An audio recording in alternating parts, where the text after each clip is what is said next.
Fala pessoal, César Grafietti, aquele mesmo que mandou o projeto de Fair Play financeiro para a CBF em 2019, 2020, ela cagou pro projeto, engavetou, e agora, coincidentemente com o Botafogo, uma nova SAF, bombando de fazer dinheiro, de comprar jogador, de ganhar jogos e disputar campeonatos, eles resolveram desengavetar isso aí, discutir.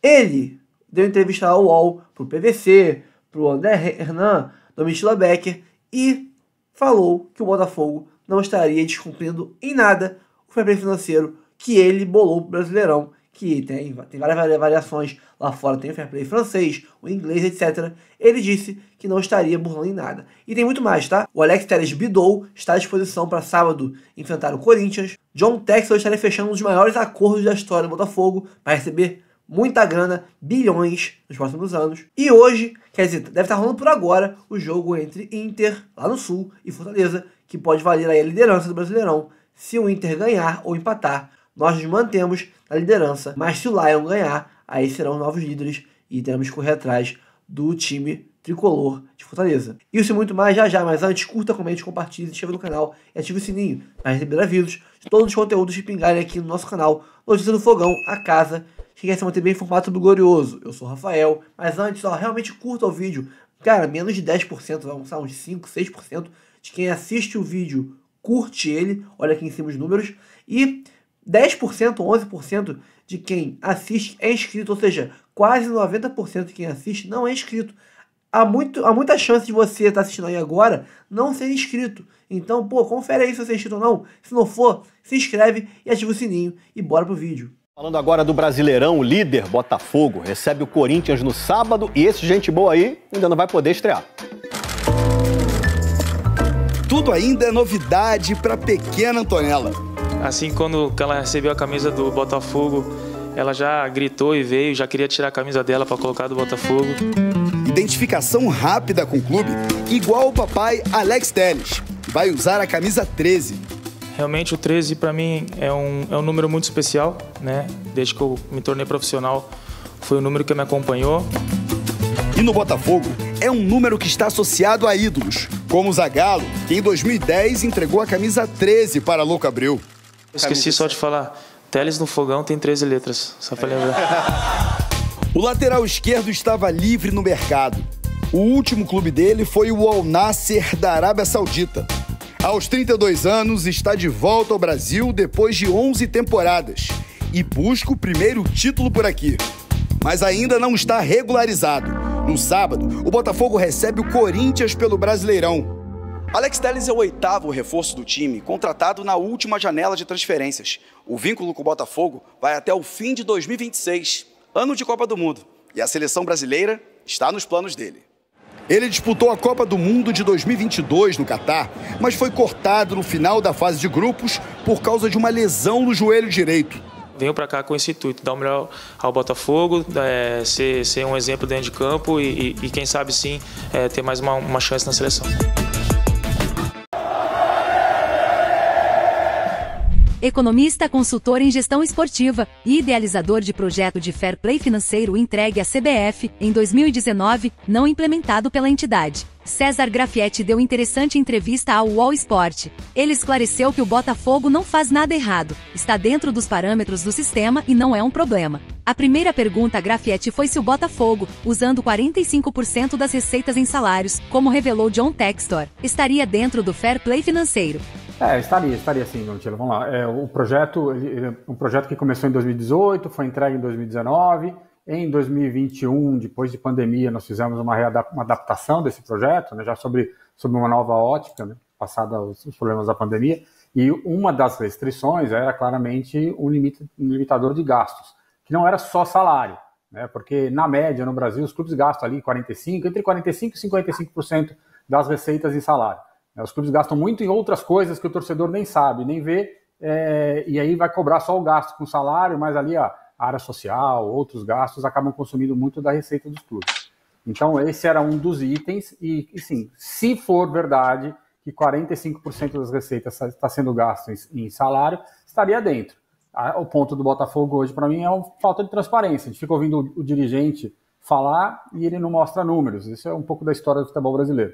E o torcedor gosta muito de ouvir o dirigente falar, até porque não entende muito do número, não entende muito da informação, e aí cai na conversa do dirigente o tempo inteiro. Quando você vai ver o número depois, não é bem essa a realidade. Boa. PVC quer fazer alguma pergunta? Eu posso seguir? Não, pode seguir primeiro, depois eu faço a pergunta, vai lá. É porque eu queria perguntar qual é a diferença desse projeto brasileiro para os projetos que existem na Europa, por exemplo, e quais serão as consequências para os times que não ficarem dentro do planejamento? Vou tentar fazer uma comparação breve com o modelo já mais recente que foi desenvolvido aqui para o Brasil. Na Europa você tem duas formas de controlar, né, os clubes de maneira geral. Vamos lembrar que tem o fair play financeiro na UEFA, mas o fair play financeiro nasce nas ligas. Desde 62 na Alemanha, com a criação da Bundesliga, que existe um sistema de controle. Então, cada país tem lá uma forma de controlar. Em geral, limitar atraso de pagamento, alguns limitam prejuízo, não é dar lucro, é limitar o prejuízo. Outros limitam gastos gerais. Então, são essas três as grandes formas de controle na Europa hoje. No Brasil, nós optamos por um modelo que junta um pouco as dívidas, que são muito altas no futebol brasileiro, num país que custa no mínimo 10% ao ano de custo básico de dívida, e os gastos, combinando as duas coisas de uma forma em que aquele clube que tenha poucas dívidas pode gastar mais da sua receita, e aquele clube que tenha mais dívidas tem que gastar menos, porque tem que sobrar dinheiro para pagar as contas, né? Então, as contas atrasadas. Então, essa é um pouco da diferença. Nós usamos muito mais aqui o conceito de dívida, porque o futebol é mais endividado do que na Europa, enquanto na Europa se observa muito mais a performance, digamos assim. Perfeito. Agora, vou voltar para a questão do Botafogo só rapidamente, porque fica uma questão que nessa janela, ou nas janelas deste ano, o Botafogo gastou 370 milhões de reais e o Botafogo tem uma arrecadação anual do ano passado de 390 milhões de reais. Aí a gente não está falando mais dos 45% de salário. Isso poderia se encaixar? Poderia se encaixar na questão do controle das dívidas, PVC, porque assim, a aquisição nunca é feita à vista. Você compra para pagar em 3, 4, 5 anos. Então, se o clube se endivida demais em relação às suas receitas, provavelmente seria de alguma maneira sancionado, considerando o nosso modelo. Na Europa, isso é completamente ignorado. Inclusive, na Europa se permite muito que o acionista coloque aporte de recursos para cobrir prejuízos. Na Inglaterra, até 90 milhões de libras podem ser aportadas pelo acionista para cobrir prejuízos acumulados em 3 anos. Então, no nosso caso, no caso do Botafogo, por conta das dívidas de aquisição, sim, poderia ser uma forma de quebrar as regras, digamos assim. Não, eu só queria pegar o gancho que a gente está falando de Botafogo, falando de Flamengo, a gente está falando muito dos clubes que gastam muito e que têm aporte financeiro e que são mais organizados.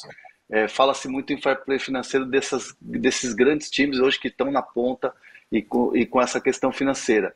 Mas, por exemplo, me chama a atenção muito esse movimento que teve do Corinthians de contratar o Ranieri, de tirar do Cuiabá, atrasar o pagamento, e são 2 times que brigam hoje lá embaixo da tabela.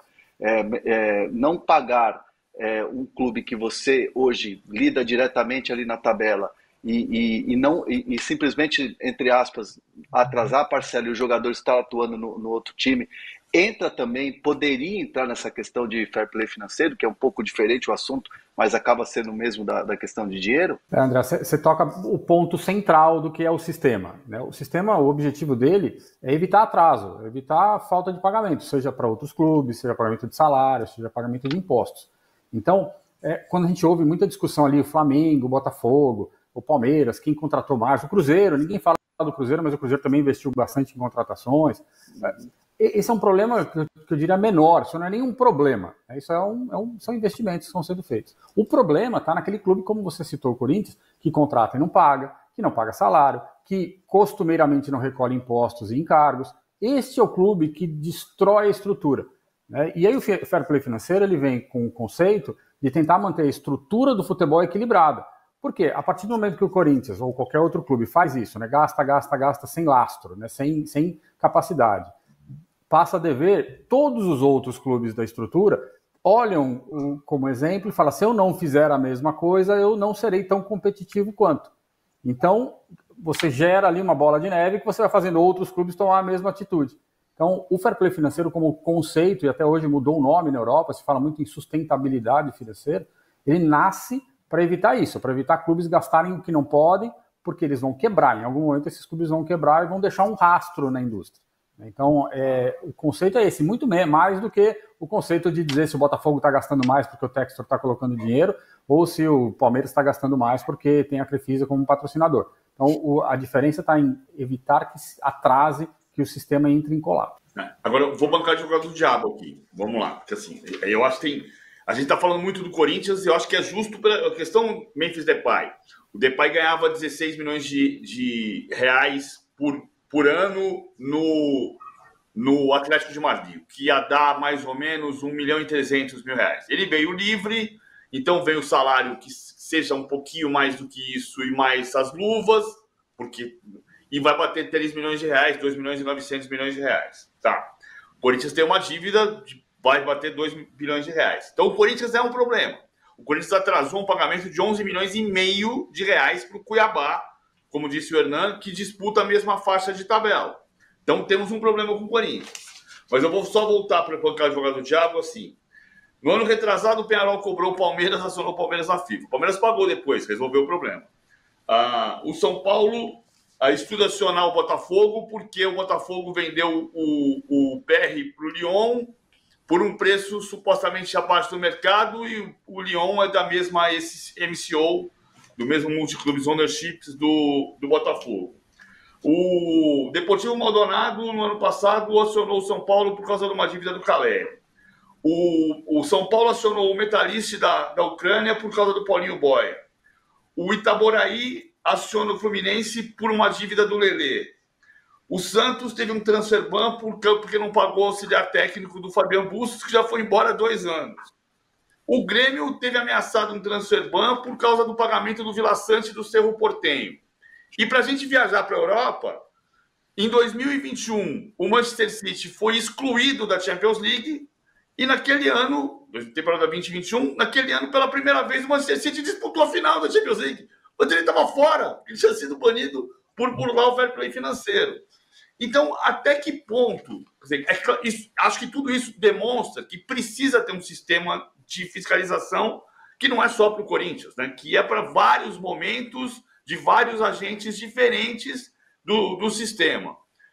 Mas até que ponto é possível você fazer isso e até que ponto é possível burlar isso? Como, por exemplo, pode ter acontecido no caso do City.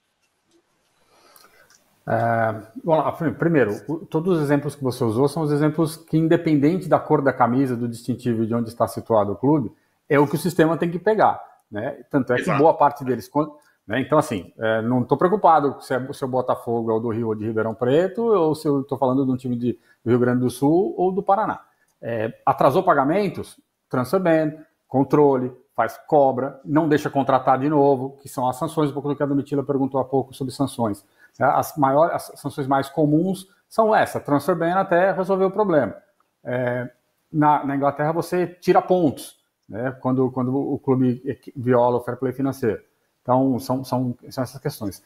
Agora, qual é a grande dificuldade desse sistema, PVC? É você ter a capacidade de sancionar o clube, né? Porque o clube está sempre 2 passos à frente do legislador. Isso é o clube, mas em qualquer situação na vida, né? O clube está 2 passos à frente da lei. Não tem jeito. Você tem que estar muito, muito próximo do dia a dia, por isso que você contrata hacker para controlar o sistema de segurança depois, para entender e conseguir controlar esse tipo de coisa.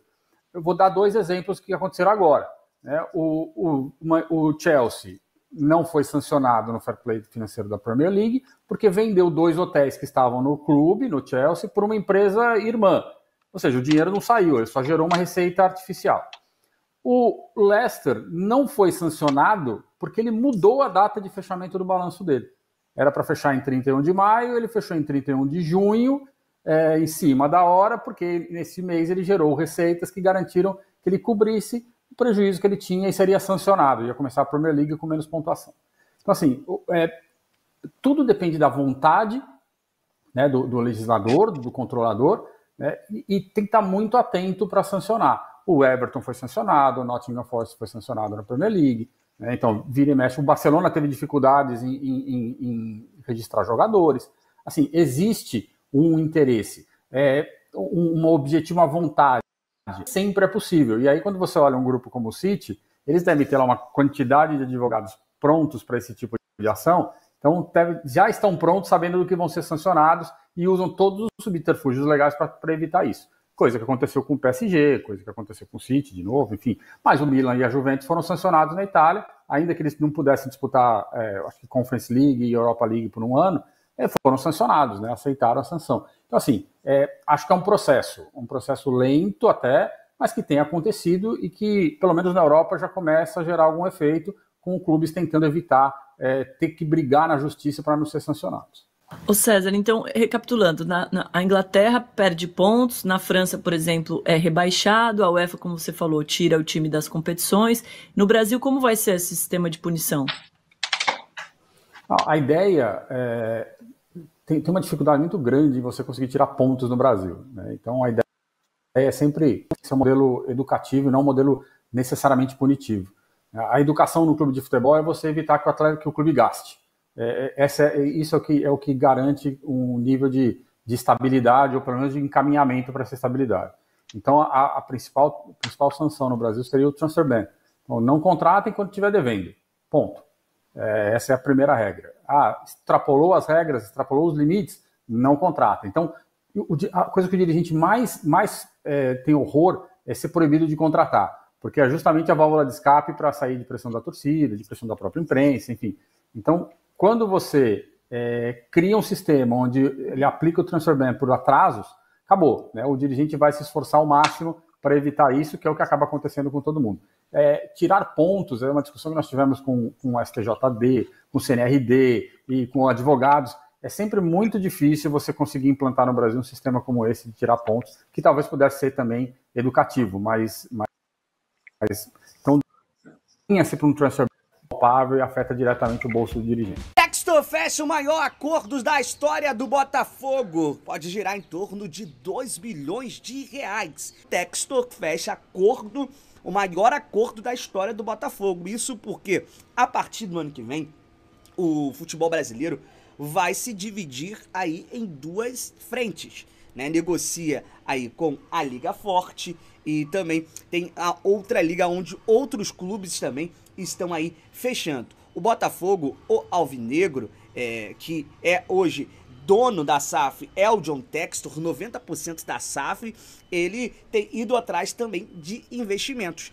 E nos bastidores, o Textor fez o Botafogo ser atrativo para o mercado. No quesito de mídia, no quesito até mesmo de arrecadação, até mesmo em trazer patrocínios. E aí, o Botafogo também coloca na mesa também os seus pedidos também para essa Liga Forte. O Botafogo que até dezembro desse ano terá os seus jogos transmitidos aí pelo o Grupo Globo, né? Seja na TV aberta ou também no sistema de pay-per-view. Mas a partir do ano que vem, as coisas aí vão mudar. A proposta, por exemplo, da Prime Video, né, da Amazon Prime, que é aqui parceira do BTB Esportes também, gira em torno de 500 milhões anuais. E agrada demais aí a John Textor, que negocia, obviamente, o interesse do Botafogo, com ainda 2 pacotes disponíveis aí no mercado. Espera-se que o valor chegue a quase 2 bilhões de reais.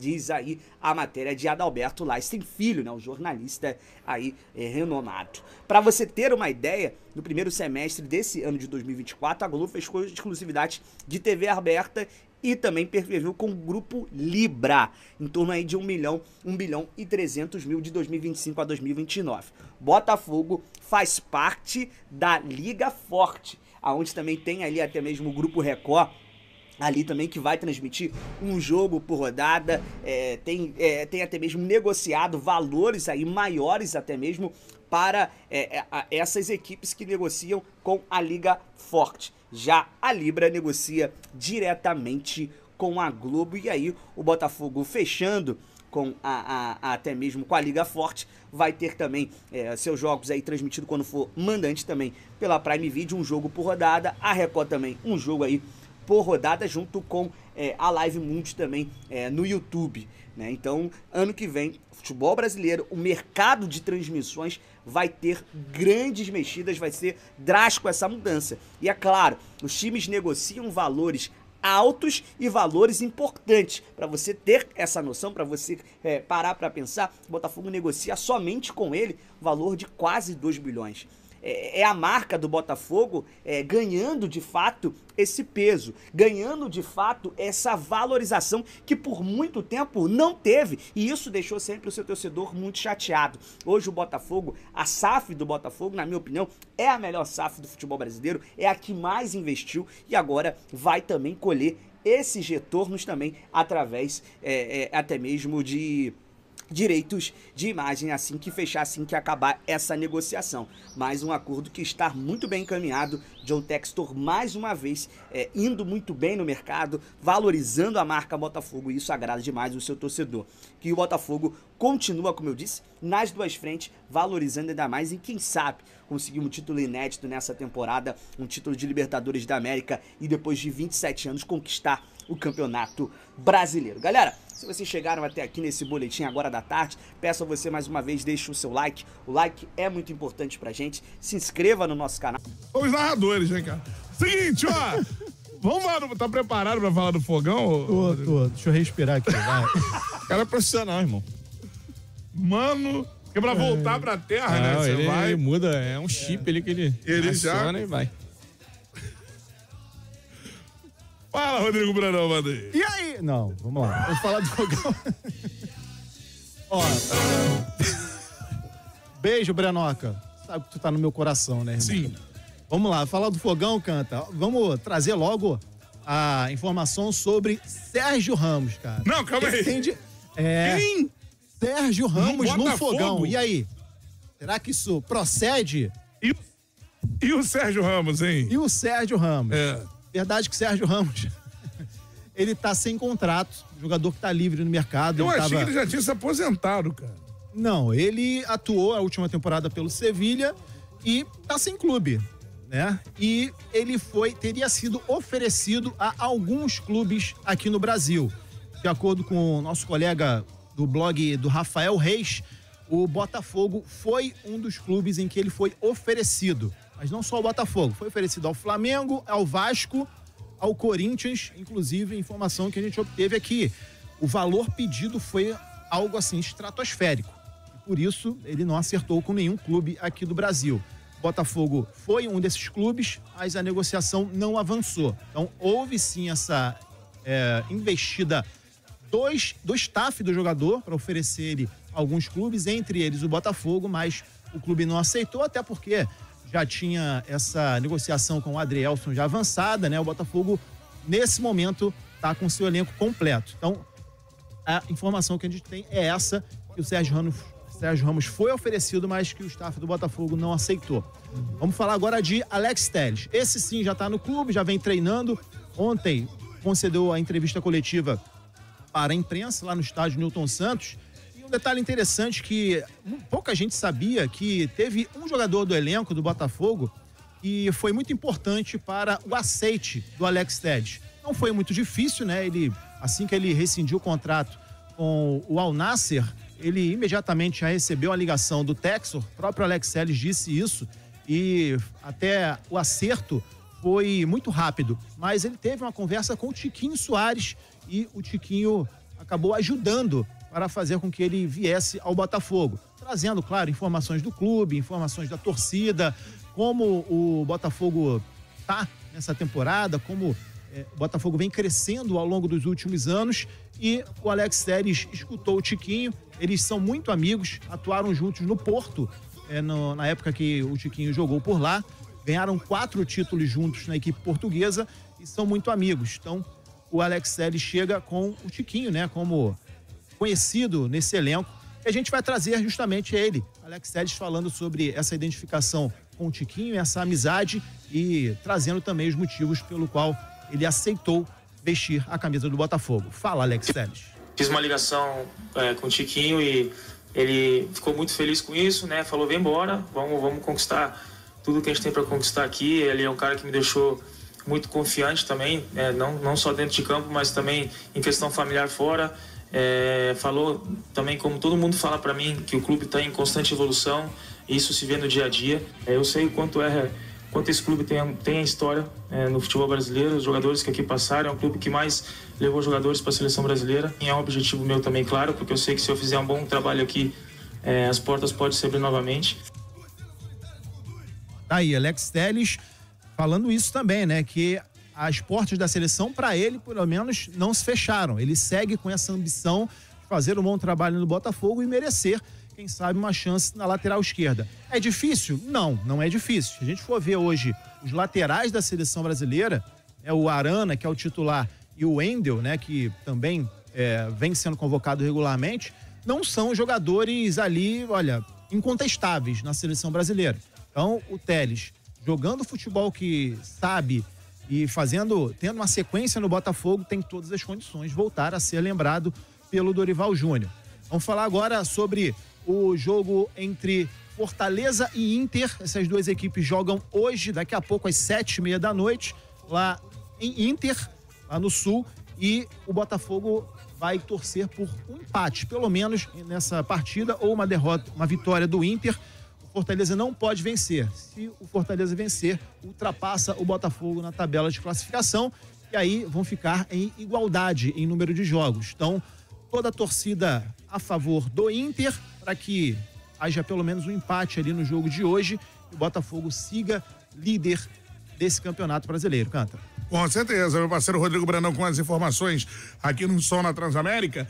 Agora, Gabriel Farias, Botafogo pode perder a liderança hoje, mas no Sul o jogo não tem tanta certeza assim que o Fortaleza vai vencer a partida, e pelo menos um asterisco já cai, né? Que é essa situação do Fortaleza. Agora, falando sobre primeiro Alex Telles, tem nível para voltar para a seleção brasileira? Eu acho que sim. Tem nível. Quem foram os laterais convocados pela esquerda? O titular absoluto hoje é o Arana. O Arana e o Wendel foi convocado.